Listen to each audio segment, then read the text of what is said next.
The most agonizing moment for Ford is the fact that he legitimately hands the rights to him over to Beats in order to pay off his debt.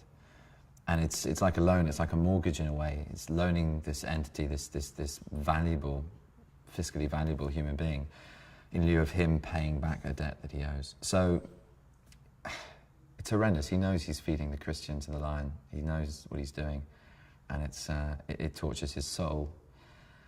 But he still does it, and that's it. That's kind of the demarcation. That's where you know that however good a man Ford is, he's not truly good. He can't be. And I think it's very easy though to judge him with 21st century eyes. I think even Solomon is very sympathetic to the fact that he's a man born into his circumstance. But you know, being objective about it, it's hard to see the good in a person at that moment in time.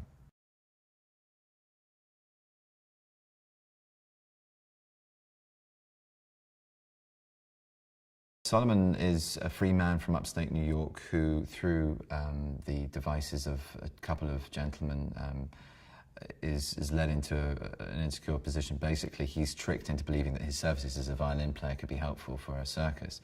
And these two con artists take him on this voyage to Washington from his home.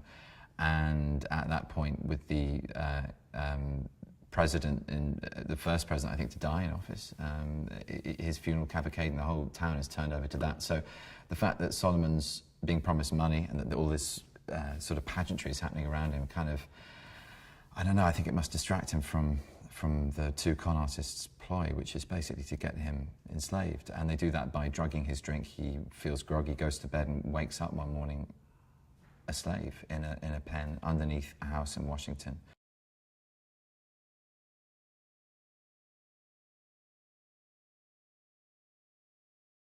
He's rather brilliant, Chiwetel. He's got the most extraordinary access to an amazing range, but he's making very considered, really direct, very clear choices with this, which is just is fascinating to see.